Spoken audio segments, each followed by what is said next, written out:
Hello, I'm Chris Osmond, and this is Solutions. Enough complaining, let's fix America. Today, I was going to talk about, I was going to break down a resource-based economy and show why that would be a good replacement for capitalism, or at least the start of a replacement for capitalism.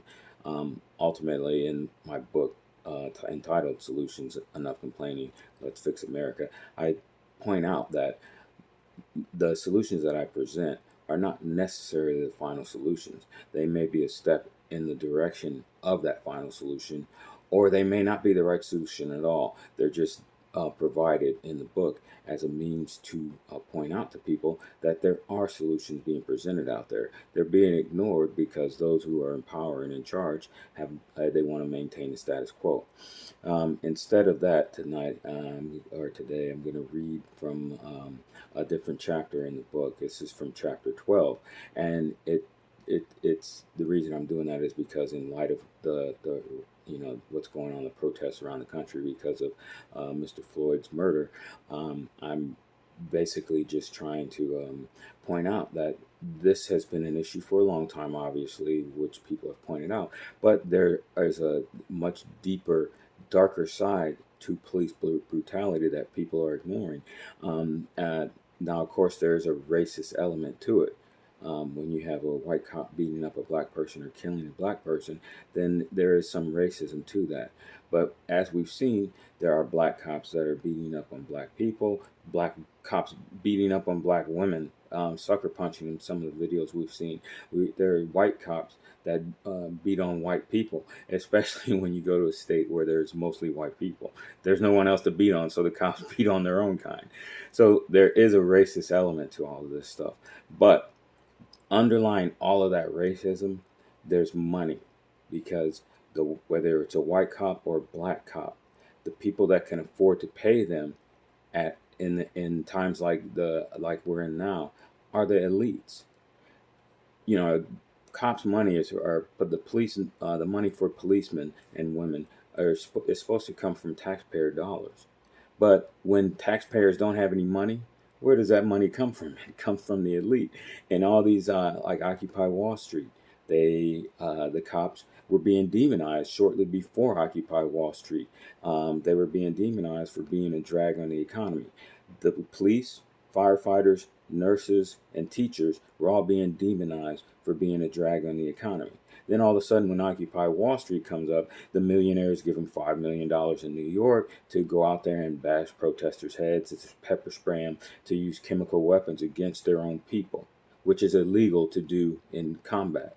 But against your own people, you can still pepper spray your own people and use chemical weapons against your own people, which is utterly ridiculous. That doesn't make any sense.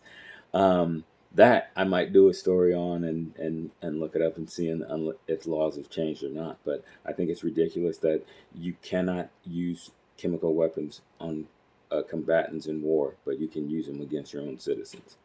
So anyway, like I said, this is something from my book, chapter 12. The section is called "The Rich and Reconciliation: America will never recover until it reconciles with its people." And it starts off with almost all like all the other chapters do, with a quote. Quote, "When the actions of the few harms the many, those actions must be condemned." End quote. So here we go. In the end, the plight you ignore could become your fate. So the following changes must be considered mandatory for our nation to not only survive, but thrive. The military and the police must realize that the corrupt system of which they are part will eventually impact their own lives, as the rights of someone close or distant relative or friend of theirs can and will be trampled upon by someone in authority with a gun. So basically, side note, that's just saying that if a policeman who's battering some person in a neighborhood that's not theirs must consider the fact that there could be a policeman in their own neighborhood that's battering the heads or pepper spraying someone's face. Causes, as in movements like Occupy Wall Street or Black Lives Matter, must learn ways to avoid being co-opted by establishment figures.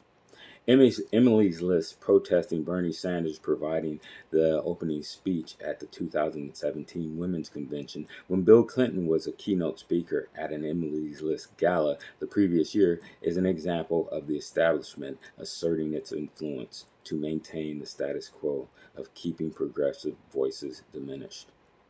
The police infiltrating Occupy Wall Street demonstrations to incite violence is an example of officers selling out those who speak out for economic justice for all, including the police. Before OWS, politicians hoisted blame on America's economic woes on firefighters, nurses, teachers, and the police. Of course, when OWS threatens the power of those on Wall Street, the police were paid millions to go in and bash heads. What the super rich fail to consider, and this is why I don't deem them as smarter than anybody else, as has been kind of implied through our adoration for the wealthy, is that there it will be a point where they have nowhere to run. I have a saying that goes, where will the rich go once they've turned the entire planet into one giant ghetto? And there's some truth to that, because they're not just doing it in America, they're doing it all over the world. And that's why protests are not only breaking out in America, but all over the globe. So these people that have been idolized as being smarter than everybody else in the room, they seem to fail to realize that when they're super rich, they still have to rely on people who don't have as much money as them, or people who have family members who are starving out on the street. So if you have a super rich guy who isolates himself, who's going to cook for this super rich person? Who's going to drive this super rich person around? Who's going to be their maid, their butler, their valet?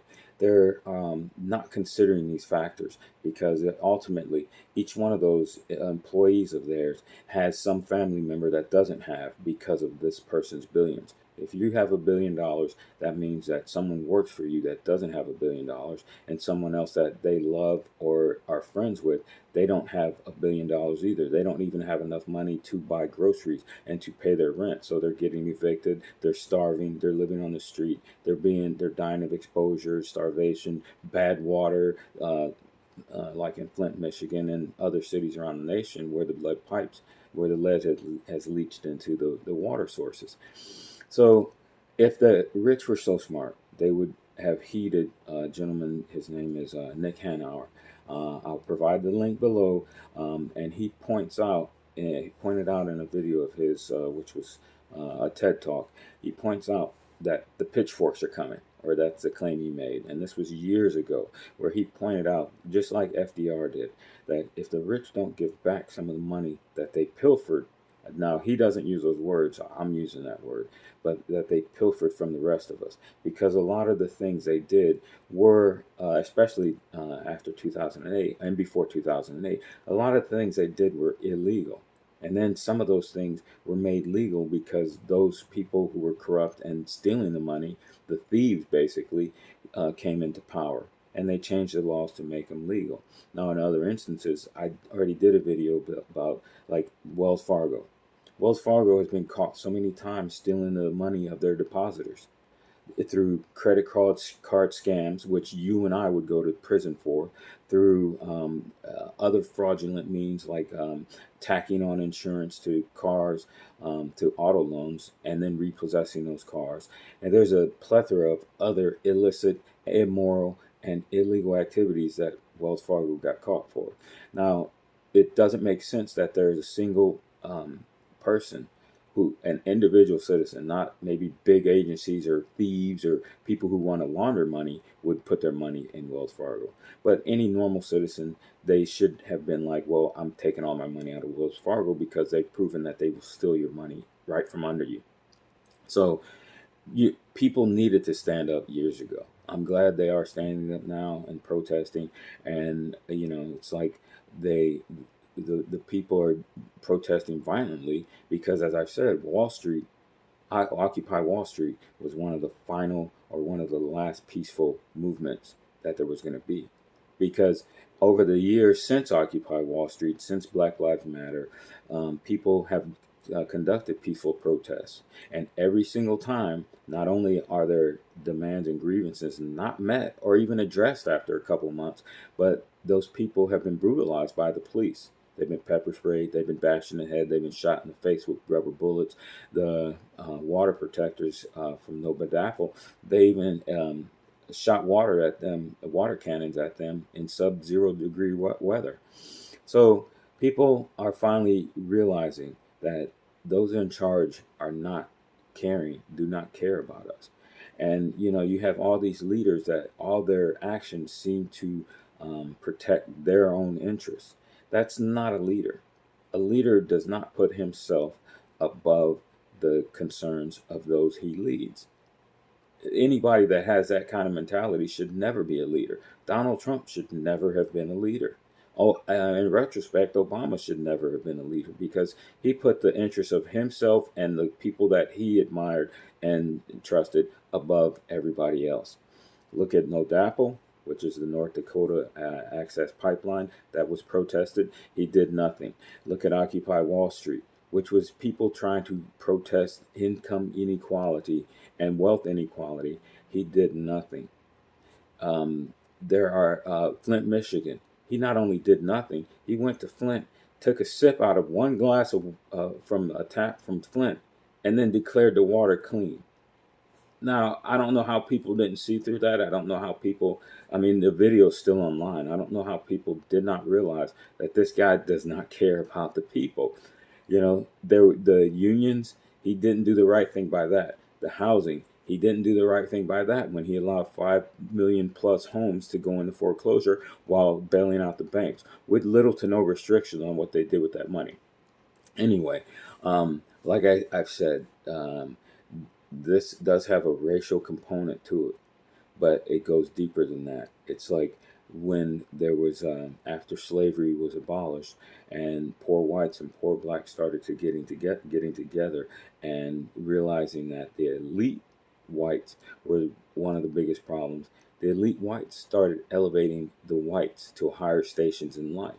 So that started instilling racism within between the whites, the poor whites, and the poor blacks, which was a distraction.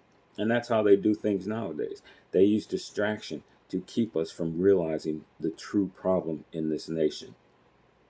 Right now it's being proven that it's not only racism that is the problem with police brutality, as police across the nation not only are brutalizing black people, but they're brutalizing white people who are protesting with the black people against the police brutality. White people are being bashed in the head, they're being pushed, they're being shoved, they're being pepper sprayed.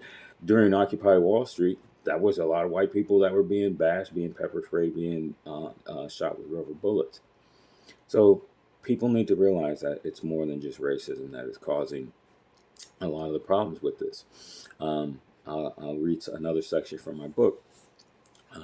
I fear, however, that the rich will continue to put down such peaceful protests until the police realize that they too face the ill effects caused by wealth inequality. Maybe this explains why some of the super rich are considering security measures like disciplinary collars for their security forces and even robotic security guards. If you don't believe me, there's a link below where it was in The Guardian where they talk about how the super rich are trying to get these technologists and futurists to design collars to go around their security guards next in case the security turn against them, or to provide them with robotic security forces. Link will be provided below. So ultimately, what we need to do is we need to realize that money is behind almost all the biggest problems that we face in America right now. It's the problem behind even things like green technology. Look at Michael Moore's new movie, where all the green economy, economic leaders and climate change leaders are actually accepting money from some of the biggest polluters on the planet, including people like the Koch brothers, who have destroyed entire neighborhoods with their industrial waste and never faced anything more than small fines in relation to the profit that they make, and as part of this pollution, or the pollution being part of the process that they use to make profit. So Americans need to wake up, and we need to realize that the true enemy underlying everything, racism, police brutality, climate change, it's all deals with money. Oh, as far as climate change in Michael Moore's movie, like I said, you have all these green technologies that are even less green than the original technology that they're supposed to replace. Just watch that movie, Planet of the Humans. It's on YouTube. It's on, I think he said it's on his website. His website. If you can't find it there, look up library.tv. It's lbry.tv, and there's a few sources there that are showing that. Anyway, America is waking up, and I only hope that it's just not too late, because we are very vulnerable now. Because think about our leaders right now. They couldn't deal with the pandemic. They couldn't help the people during the pandemic.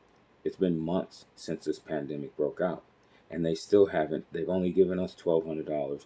Look up my video where I talk about trillions being. I'll put it up in the ad cards up here. But basically it talks about how long it would take you to count to $1 trillion. It would be 37,000 years for you to count to $1 trillion, but it would only take you, what was it? If you only made $18,000 a year, it would only take you 5 hours to count to 18,000, and it would only take you 20 minutes to count to the $1,200 that our Congress gave us. So if they can't even handle something like a pandemic coming to America, which we saw because it came across the globe, there was forewarning of this attack by virus coming our way, and they still have not done anything substantial to help the people of this country not only stay home and to soften the curve of the virus. They haven't done anything but give more money to the super wealthy. Now, I said it would take 37,000 years to count to $1 trillion. Now they've given almost $3 trillion just in the past month or two. They've given the rich $3 trillion while small businesses are going out of business. Anyway, I will post a video about resource-based economy, because hopefully at the other end of all that's going on right now, people will realize that capitalism, it's not a bug of capitalism, what's going on right now, because all of this is caused by capitalism. People were being told to go back to work or face starvation, because the Congress were not passing anything that would help people stay in their homes. So capitalism was giving the people the choice of either dying at home of starvation and their family dying at home of starvation, or going to work and possibly catching COVID-19 and their family and or a loved one or a family member or friend catching COVID-19. And then you have all these commentators. I don't know if they were on the mainstream media, but you have these commentators talking about, yeah, we have to consider that there's going to be a certain percentage of people who are going to die because of COVID-19, but we still need to go back to work. And I saw this great clip with Larry King where he was talking to the idiot Dave Rubin, and Dave Rubin is a proponent of making people go back to work even though they might face COVID-19 deaths. And Larry King looks at him and said, that sounds ridiculous. And then Larry King asks him, so who is this small percentage of people that are going to die? And Rubens doesn't say anything. So Larry King says, are you going to be one of the people that should die during this when you go back to work? It's utterly ridiculous what these people say. And as I've always said, the plight you ignore will become your fate, because those people like Dave Rubin, they think they're untouchable because they're, I guess, upper class or have a little money. But eventually, when it comes between them and the super rich are never going to pick people like Dave Rubin to survive. He's going to be gone like everybody else. And once that happens, it's like that poem where they break down how the evil people came for this group and I ignored it. And then the evil people came for another group and I ignored it because I wasn't part of that group. And then eventually the evil people came from me and there was nobody else to help me because I ignored everybody else's misery and plight. And like I said, the plight you ignore could become your fate. Anyway, I might start just posting other videos as I hear news about what's going on in the world. But I just wanted to make sure that people realize that it's much worse than just racism with what's going on. There is a component of racism, no doubt, but it's, they're paid to be that way. They get money from higher ups to act the way that they do. If the police were not paid and were not given the authority to do the things that they do, they would not do them. Because there are some videos of some of these protesters smacking the crap out of the police, knocking the police out, fighting back, because the police are cowards and they stand like they're a gang, and they will jump in a mob and beat the crap out of you. But alone, they're cowards. And these videos of them getting knocked out shows that it doesn't, it's not a strong person who does that. But anyway, like I said, the police have to be paid and they have to be given the authority to do these things. Anyway, I know I keep going on. So hopefully I will be posting more videos as these developments occur, and hopefully I can get back to starting to provide solutions. And before I go, the solution to what's going on with the police is that, like I said, they must realize that even though they have authority where they are with their buddies and their precincts, somewhere in their own neighborhood where they actually live, where they have mothers, fathers, daughters, just like Joe Biden's speech on the floor, people do not care about, how to change these policemen when their mother's getting bashed over the head, when their daughter's getting brutalized, when their son is getting threatened by being killed by the police. They don't care why the police are doing this. They just want it to stop. And until the authority is taken away from them to do these things, it won't stop. Because they don't care if it's a peaceful protester or not. They're told to put down all dissension. And that's not what America is based on. America is based on revolution. And Americans will eventually realize that. And the spirit of our forefathers will come out of them. And this taxation without representation crap will come to an end.